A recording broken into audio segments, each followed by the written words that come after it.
So guys, இன்னைக்கான வீடியோல நம்ம சென்னை சூப்பர் கிங்ஸோட ஃபுல் ஸ்குவாட் ரிவ்யூ பத்தி தான் இந்த வீடியோ ஃபுல்லா நம்ம பார்க்க போறோம். சரி வாங்க வீடியோக்குள்ள போயிடலாம். சோ இந்த வீடியோல நம்ம சூப்பர் கிங்ஸோட பேட்டர்ஸ், ஆல்ரவுண்டர்ஸ், பவுலர்ஸ் தனித்தனியாவே பார்க்க போறோம். ஃபர்ஸ்ட் பேட்டர்ஸ் எடுத்துக்கிட்டோம்னா MS Dhoni, Devon Conway, Ajinkya Rahane, Avanish, Ruturaj Gaikwad and Shaik Rasheed. ஓவராலா 6 பேட்ஸ்மேன்ஸ் இருக்காங்க. இதுல MS Dhoni, Devon Conway, Ruturaj and Ajinkya Rahane mostly playing லெவல்ல இருக்கிறதுக்கு நிறைய சான்சஸ் இருக்கு.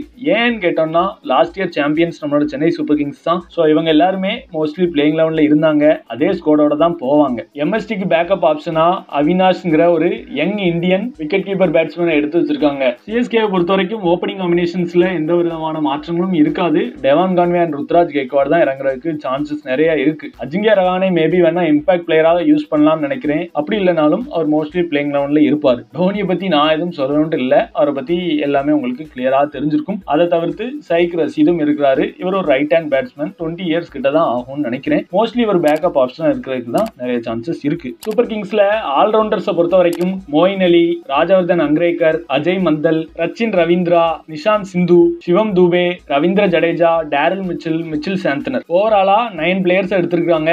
இதுல லாஸ்ட் இயர் விளையாடின பிளேயர்ஸே மோஸ்ட்லி இருக்கிறாங்க. இந்த வாட்டி எடுத்த டீசன்ட் பிக்னு பார்த்துக்கிட்டோம்னா Daryl Mitchell and Rachin Ravindra. So ஆல்ரவுண்டர்ஸே 4 ஃபாரின் ஆல்ரவுண்டர்ஸ் இருக்கிறாங்க.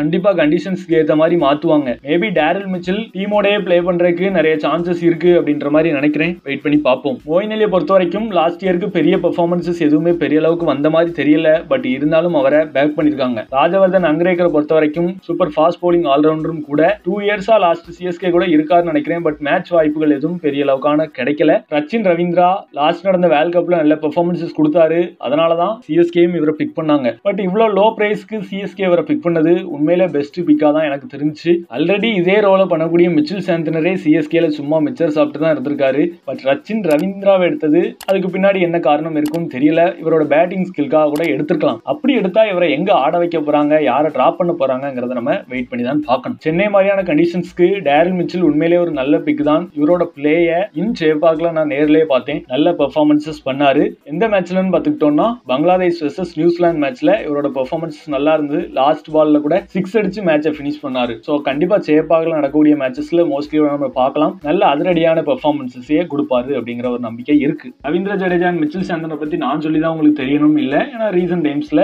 ரொம்ப காலமாவே CSK கூட டிராவல் பண்ணிட்டு இருக்கிறவங்க தான். சிவம் தூபே பொறுத்த வரைக்கும் லாஸ்ட் சீசன் பிரேக் த்ரூ சீசனா இருந்துச்சு. சும்மா நின்ன இடத்துல இருந்தே பட்டாச பறக்கோட்டு இருந்தாரு. சோ அவரோட சர்வீஸ் இந்த வாட்டியும் CSK கண்டினியூ ஆகும். பவுலர்ஸ் பாத்துக்கிட்டீங்கன்னா தீபக் சஹர், முகேஷ் சௌத்ரி, மத்தீசா பத்திரானா, பிரசாந்த் சொலாங்கி, மகீஷ் தீக்ஷனா, துஷார் தேஷ்பாண்டே, முஸ்தபிசுர் ரஹ்மான், சிம்ரஜித் சிங், ஷார்துல் தாக்கூர். தீபக் சஹர் ஒரு இன்ஜுரி ப்ரோன். பட் மேட்ச்ல அவர் பார்ட்டிசிபேட் பண்ணிடுவாருங்கிற மாதிரி தான் சொல்லப்படுது. ரீசெண்டா எந்த மேட்சஸ்மே விளையாடல. இவரோட பெர்ஃபார்மன்சஸ் எந்த அளவுக்கு இருக்கும், CSKக்கு பழைய பெர்ஃபார்மன்சஸ் கொடுப்பாரா அப்படிங்கறத நம்ம வெயிட் பண்ணி தான் பார்க்கணும். முகேஷ் சௌத்ரியை பொறுத்த வரைக்கும் லாஸ்ட் சீசன் CSKக்கு விளையாடல. பட் அதுக்கு முந்தின சீசன் CSKக்கு நல்லா போகலனாலும் இவரோட பெர்ஃபார்மன்சஸ் சொல்லிக்கிற அளவுக்கு இருந்துச்சு. அண்ட் இவரும் ஒரு லெஃப்ட் ஆர்ம் குயிக். அது கண்டிப்பா CSKக்கு பக்கபலமாவே இருக்கும். மத்தீசா பத்திரானா நல்ல பேஸ் அண்ட் ஆக்ஷனும் வலிங்க மாதிரி இருந்தாலும் லாஸ்ட் மேட்சஸ்ல நிறைய ஒயிட்ஸ் டெலிவர் பண்ணாரு. அதை மட்டும் கொஞ்சம் கரெக்ட் பண்ணிட்டா கண்டிப்பா இவரோட சர்வீஸ் CSKக்கு ஹெல்ப்ஃபுல்லாவே இருக்கும். பிரசாந்த் சொலாங்கி ஒரு நல்ல லெக் பிரேக் பவுலர் தான். பட் இவருக்கான சான்சஸ் கிடைக்கல.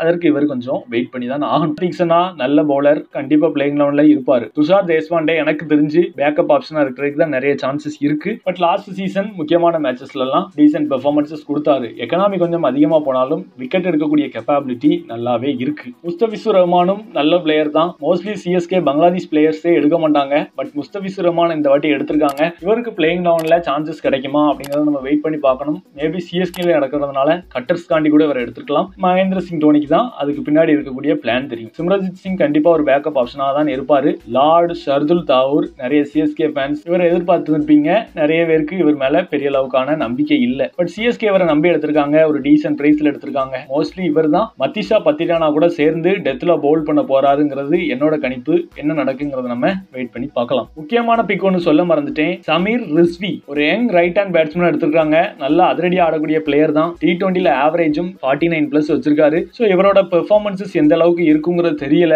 ஆனா நிறைய அமௌண்ட் கொடுத்து எடுத்ததுனால மேபி இவரை நம்ம பிளேயிங் லெவல்ல எக்ஸ்பெக்ட் பண்ணலாமாங்கிற ஒரு தாட் நமக்கு வருது. அது என்ன நடக்குன்னு நம்ம வெயிட் பண்ணி பார்க்கலாம். சோ என்ன பொறுத்த வரைக்கும் சென்னை சூப்பர் கிங்ஸோட பெரிய பிளஸ்ஸா நான் இதை பாக்குறேன்னா ஆல்ரவுண்டர்ஸ் சென்னைட்ட சூப்பராகவே இருக்கிறாங்க. பொதுவாகவே ஆல்ரவுண்டர்ஸ்னா பேட்டிங் அண்ட் பவுலிங்ல நல்லா கான்ட்ரிபியூட் பண்ணோம். அந்த ரெண்டு விஷயத்தையும் ஈக்குவலா பண்ணக்கூடிய பிளேயர்ஸ் நிறைய பேர் சென்னைட்ட இருக்கிறது கண்டிப்பா ஒரு பெரிய பலம் தான். மைனஸ் என்னன்னு பாத்தீங்கன்னா நல்ல ஃபாரின் பிளேயர்ஸ் நிறைய பேர் இருக்காங்க. பட் எந்த காம்பினேஷனோட போவாங்க, அது எப்படி ஒர்க் அவுட் ஆகுங்கிறத பாக்குறதுக்கு ரொம்ப ஆர்வமா இருக்கு. கண்டிப்பா டோனி ஒரு பிளான் வச்சிருப்பாரு. பட் அது ஒர்க் அவுட் ஆகணும்ல, அதை நம்ம பாக்குறதுக்கு ஆர்வமாவே இருக்கு. இன்னொன்னு 8 crores கிட்ட கொடுத்து எடுத்தாங்க சமீர் ரிஸ்வி. அவர் பிளேயிங் டவுன்ல விளையாடுவாரா, இல்ல லாஸ்ட் இயர்ல இருந்தே இருக்கிற ராஜவர்தன் அங்கிரேக்கருக்கு இந்த வாட்டி வாய்ப்பு கிடைக்குமா, இதெல்லாம் பாக்குறதுக்கு ரொம்பவே இன்ட்ரெஸ்டிங்கா இருக்கு. சோ ஆஸ் a CSK ஃபேன்ஸா நீங்க என்ன ஃபீல் பண்றீங்க, உங்களோட தாட்ஸ் என்னங்கறத மறக்காம கீழ கமெண்ட் செக்ஷன்ல கமெண்ட் பண்ணுங்க. இன்னைக்கான வீடியோ அவ்வளவுதான். கண்டிப்பா இந்த வீடியோ உங்களுக்கு இன்ட்ரெஸ்டிங்கா எக்ஸைட்டிங்கா இருந்திருக்கும் சொல்லி நம்புறோம். நம்ம சேனல்ல இந்த மாதிரி கிரிக்கெட் ரிலேட்டட் அப்டேட்ஸ் எக்கச்சக்கம் கொடுத்துட்டு இருக்கோம். அதுல உங்களுக்கு இன்ட்ரெஸ்ட் இருந்துச்சுன்னா மறக்காம சப்ஸ்கிரைப் பண்ணி சப்போர்ட் பண்ணுங்க. இந்த வீடியோ பார்த்து நன்றி. தேங்க்ஸ் ஃபார் வாட்சிங். இன்னொரு சந்திப்போம். நன்றி, வணக்கம், பை.